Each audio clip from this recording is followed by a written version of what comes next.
Hey everybody, and welcome to another segment of AstrologyAnswers.com's weekly forecast. My name is Terence. The week begins on Monday, January the 15th, 2024. Big week with shifting energies as we're starting the new year, because the Sun will be leaving Capricorn, going into Aquarius next Saturday. The same time, transformational Pluto will leave Capricorn and re-enter Aquarius. But first, let's start with Monday. Monday the 15th. The moon will be in Pisces. The moon represents the emotional responses and tone of the public. Pisces is caring and compassionate and sensitive, much more empathetic.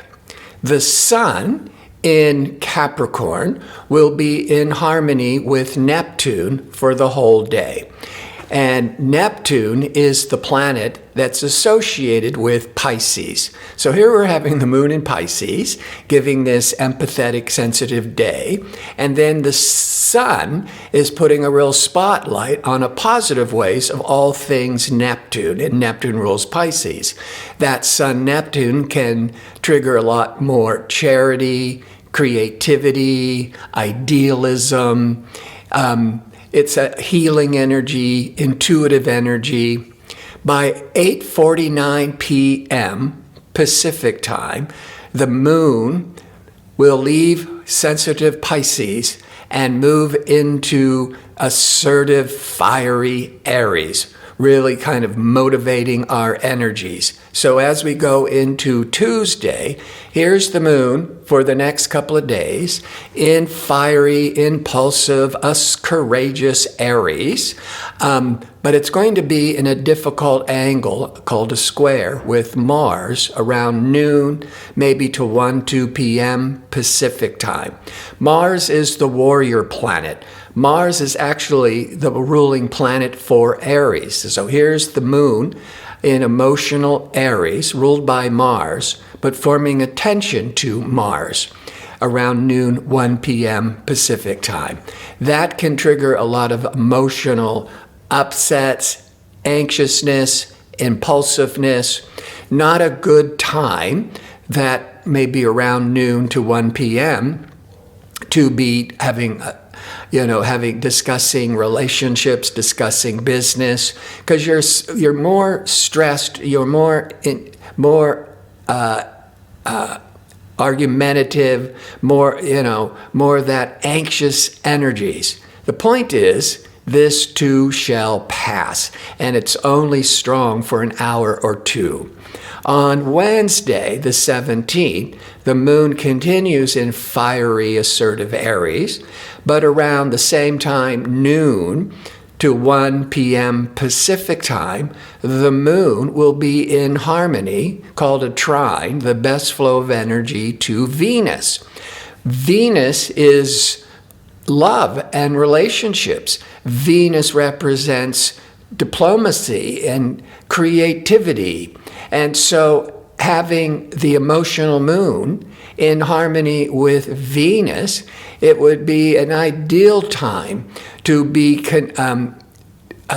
meeting new people, kind of expressing yourself socially, very creatively. It's a very pleasant, enjoyable hour or two. Thursday on the 18th, now the moon is moving into Taurus, an earth sign. When the moon was in Aries, fire. Fiery is impatient and enthusiastic, but when the moon goes into Taurus once a month, Taurus is an earth sign. It's grounding, it's sensible, it's steady. So all that emotional fire and impulsiveness and excitement is now through Thursday, Friday. It's going to bring in more of this calming, steady energies. Plus, Mercury, communication Mercury, decision-making Mercury, will be in harmony with Saturn. Saturn is that practical, organized, planet, good for business. Mercury is good for selling yourself, good for negotiations. So on Thursday, especially the first half of the day, Pacific time, that negotiating Mercury in harmony with Saturn is really favorable for all kinds of business meetings, discussions, making business plans. And the moon in calming, steady Taurus will be crossing over expansive, prosperous Jupiter late morning at Pacific time till right after noon. That moon Jupiter, once every 28 days or so, as the moon crosses Jupiter. So emotionally, the moon, the public tone, it's going to be feeling more enthusiastic, more upbeat, more optimistic, and all things Jupiter could be more favored. Traveling, marketing, updating your website, because Jupiter can have a lot to do with publishing and marketing. On Friday, January the 19th, discerning communication Mercury will be in harmony with expansive Jupiter, strongest the first half of the day till around noon, where it's the strongest Pacific time. That Mercury-Jupiter, maybe twice a year in this trinal aspect, is really favorable for making long-range plans of traveling, of maybe deciding to go back to school, all things dealing with marketing, advertising, promotion, which is Jupiter. That Mercury, you're going to be much more focused and clear, making more expansive decisions for the long run. And Venus, pleasurable Venus, will be triggering Neptune. Now, there's a plus and a minus here. When it comes to the arts, that Venus is very creative energies, and Neptune can trigger the imagination. And so with Mercury, Jupiter, so the mind is being really expansive and optimistic. And for artists, Venus, Neptune, you could be feeling more creatively inspired. That's the Neptune. The downside to be careful about is when it comes to personal relationships, because Venus is that planet of love and union. But when it's a stressful angle to Neptune, you could be having rose-colored glasses on, as they say, and not paying attention to any of the red signs, because that Venus-Neptune could mean that you're dealing more with fantasy and not with reality. So when it comes to a relationship, if you're just meeting somebody and it's a Friday night, calm down, and until you get a good night's sleep to see if this relationship potential is real. But also, if you're having a disappointment in a relationship Friday evening, again, don't take it too seriously. It just might be that you're feeling a bit unfocused and insecure because of the Neptune. And this too shall pass, especially as the motional moon is in Taurus, and Taurus will keep you more grounded and sensible. Then on Saturday, the sun leaves traditional Capricorn and goes into unconventional Aquarius. When the sun goes into Aquarius once a year for those next 4 weeks, the focus is on innovation, technology, looking to the future, thinking out of the box, a lot of original kind of energies, ideas.